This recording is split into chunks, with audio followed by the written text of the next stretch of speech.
அந்த பரிதாபம் இப்படி தான் இருக்கும். திடீர்னு இப்ப சுதாகர் சொல்லுவாப்புல, "ஐயோ! டெய்லி ஒரு ஐடியாவோட நம்மள கொலை பண்றாளேன்ற" மாரி டெய்லி ஒரு ஐடியா வந்துகிட்டே இருக்கும்ல. ஸோ அப்ப வந்து என்னன்னா ரியாலிட்டி எப்படி தெரியுமா? எப்படி நினைக்கிறாங்கன்னா, பிசினஸ்ல நான் ஸ்டார்ட் பண்ணோனே அடுத்த மாசமே ஒரு கார் வந்துரும். அதெல்லாம் வந்துரும். So it duke I think எனக்கெல்லாம் ஒரு 6 இயர்ஸ் ஆச்சு ஸ்டேபிள் ஆக. பொருள் வாங்குறோம், பிராட்வேல போயிட்டு விக்கிறோம். காசு வருது, ஹை பாக்கெட்ல போடு. ஓகே வாங்க இன்னைக்கு ட்ரீட்.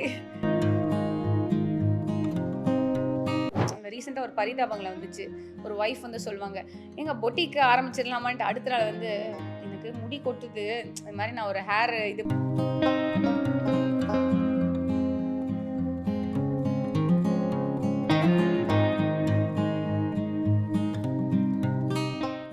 வணக்கம் மேம். எப்படி இருக்கீங்க?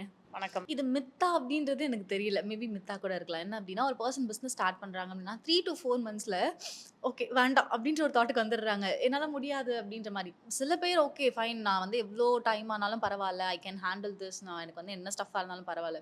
ஆனா சில பேர் வந்து 3 டூ 4 மந்த்ஸ்க்குள்ள அந்த பிசினஸ் வந்து சலிச்சு போதா, இல்ல வந்து பயம் வந்துருதா, என்ன ரீசன் தெரியல. 3 டூ 4 மந்த்ஸ்ல அந்த பிசினஸ் வந்து இழுத்து மூடப்படுகிறது. எதனால்?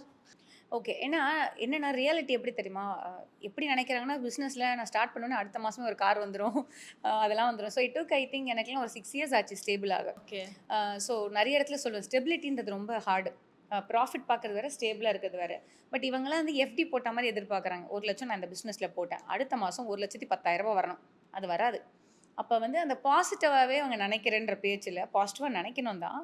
எக்ஸ்பெக்டேஷன்ஸ் ஓவர் ஆயிடுது. எக்ஸ்பெக்டேஷன் ஓவர் ஆகும்போது, இதுக்கு மேல நான் எஃபோர்ட் போடணுமான்னு டயர்ட் ஆயிடுறாங்க. ஏன்னா நம்ம ஒர்க் போகும்போது என்ன ஆகுதுன்னா, நீங்க இன்டர்னா கூட ஜாயின் பண்ணுங்களேன். ஒரு ஸ்டைஃபன்னு ஒரு சின்ன அமௌண்ட்டாவது மந்த் ஆன் மந்த் வரும். அதான் நம்ம போட்டது 0 ஒன்லி ஆர் ஸ்கில். ஒரு ரூ. 5,000வாவது ஒரு ஸ்டைஃபன் வந்துரும். பட் இங்க அப்படி கிடையாது. நீங்க தான் உள்ள போடணும். எஃபோர்ட்ஸ் நெறைய போடணும். எதிர்பார்க்காத பல ட்விஸ்ட் வரும். நீங்க ஒரு ஜிஎஸ்டி எடுக்கணும்னாலே சரி சொல்றேன். எல்லாம் சொல்லிடுவாங்க சும்மா 7 நாள் ஜிஎஸ்டி வந்துரும்ன்ட்டு. ரியாலிட்டி நமக்கு தான் தெரியும். அங்க ஒரு ஆஃபீசர் ஃபோன் பண்ணுவாரு. "அப்பா எந்த போர்டு இல்லப்பா, அந்த சரியில்ல, இது சரியில்லன்னுவாரு." இதெல்லாம் பார்த்து பயந்துர்றாங்க. ஸோ ஒரு மைண்ட் செட் மட்டும் தான் இருக்கணும். நெறைய ஹர்டில்ஸ் வரும். இது வந்து it's going to be very hard. ஆனா அந்த ப்ராப்ளம் வந்துச்சுன்னா, நின்னு யோசிச்சு சால்வ் பண்ற அளவுக்கு தைரியம் இருந்துச்சுன்னா, அடுத்து போயிட்டே இருக்கலாம். That's where the differentiate between successful entrepreneur and other people.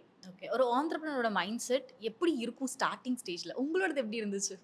இல்ல நான் ரொம்ப ஜாலியா தான் பண்ணேன் ஆக்சுவலா. Maybe I started too early. அதனால எனக்கு தெரியல. ஐ திங்க் 21, 22ல நான் பண்ணேன். இன்ஃபாக்ட் நான் ஸ்கூல் படிக்கும்போது ஸ்டார்ட் பண்ணது தான். பட் புரியுதா? அப்ப இதுதான் ஆன்டர்பிரினர்ஷிப். இதோட நோக்கம் இதெல்லாம் தெரியாது. பொருள் வாங்குறோம், பிராட்வேல போயிட்டு விக்கிறோம். காசு வருது, ஹை பாக்கெட்ல போடு. ஓகே வாங்க இன்னைக்கு ட்ரீட்.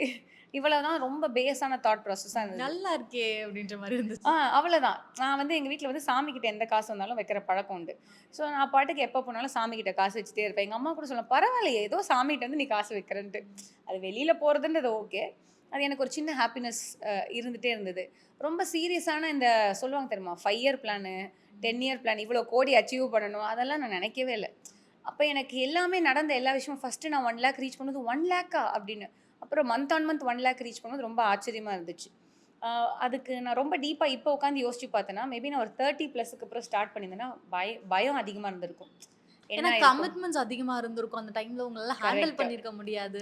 அப்ப வந்து என்னன்னா, அப்பதான் காலேஜ்ல இருக்கும்போது ஸ்டார்ட் பண்ணிட்டேன். அப்போ காலேஜ்ல பெருசா இருக்கும்போதே பயம்லாம் இருக்காது. வந்தா போது அப்படின்ற மாரி வந்தா இருக்கும். போது, இல்லன்னா 2 வருஷத்துல அடுத்த கம்பெனி சேர்ந்துக்கலாம். அவ்வளோதான். ஸோ இந்த ஒரு தாட் ப்ராசஸ். ஸோ அந்த லைட்னஸே ஏன் வந்துச்சுன்னா, நமக்கு உலக நாட்டு நடப்பு எதுவுமே தெரியாது.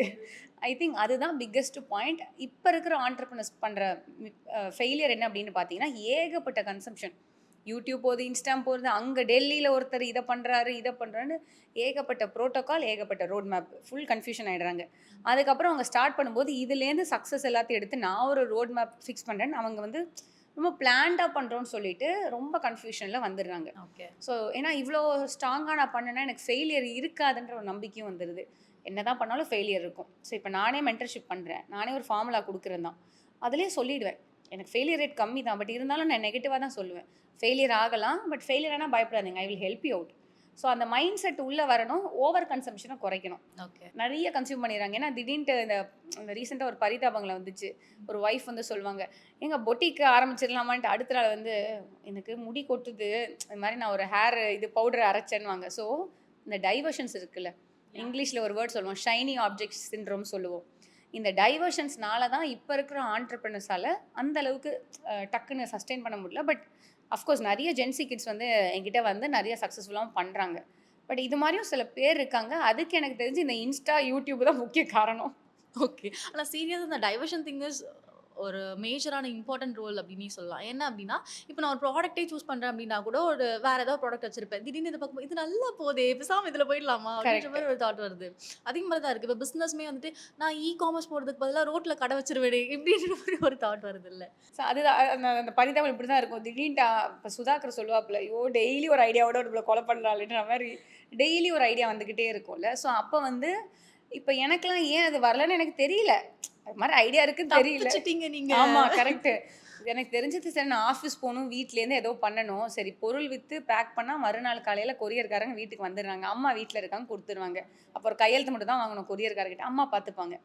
இவன் ரொம்ப சிம்பிளா இருந்துச்சு. நான் ரொம்ப யோசிச்சிருந்தேன்னா, மேபி நான் காமர்ஸ் இல்லாம பல இது போயிருப்பேன். ஸோ அதனால தான் காமர்ஸ் ஸ்டார்ட் பண்ணதுலேருந்து இப்போ வரைக்கும் ஒரே லைன்ல இருக்கோம். அதுலேருந்து கிளையா தான் மத்ததெல்லாம் எக்ஸ்பேண்ட் பண்றோம். கண்ணும் கண்ணும் கொள்ளையடித்தால் அப்படின்னு சொல்லிட்டு ஒரு மூவி வந்துச்சு. அந்த மூவில வந்துட்டு துல்கர் சல்மான் என்ன பண்ணுவாரு அப்படின்னா, ப்ராடக்ட்லாம் வாங்கி அவர் வந்து அவருடைய ப்ராடக்ட்ஸ்லாம் மாத்தி இது பண்ணி செல் பண்ணிடுவாரு. QC அப்படின்னு ஒரு விஷயம் இருக்குல்ல. அது எப்படி செக் பண்ணுவாங்க? ஏன்னா அந்த மூவி பார்க்கும்பொழுது ரொம்ப ஈஸியா இருக்கே அப்படின்ற ஒரு தாட் இருந்துச்சு.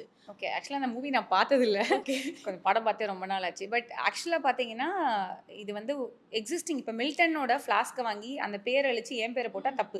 அது லீகலான மிஸ்டேக்கு. ஆனா, அந்த மில்டன் ஸ்டெயின்லெஸ் ஸ்டீல் ஃப்ளாஸ்க்க மேனுஃபேக்சர் பண்ற மேனுஃபேக்சர்ட்ட போயிட்டு, "எனக்கும் நீ மேனுஃபேக்சர் பண்ணி குடுப்பா" அப்படின்னு சொல்லிட்டு நம்மளோட பிராண்ட் நேம போட்டு அவங்களே குடுத்தாங்கன்னா, அதுதான் பிரைவேட் லேபிளிங். வேற மேட்டர் எதுவுமே இல்ல. ஸோ, இதில குவாலிட்டி செக்ஸ் வந்து நெறைய விதத்தில பண்ணலாம். சில ப்ராடக்ட்ஸ்லாம் பார்த்தீங்கன்னா, லேப் எல்லாம் கிடையாது. எக்ஸாம்பிள் நான் ஃப்ளாஸ்க் வாங்குனேன்னு வைங்களேன், என்ன குவாலிட்டி செக் பண்ண முடியும்? சுடு தண்ணி புடிச்சு ஓரமா வைக்க முடியும்.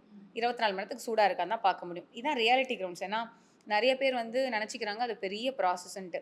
But when it comes to beauty products, food ப்ராடக்ட்ஸ்னா லேப்ஸ் இருக்கு.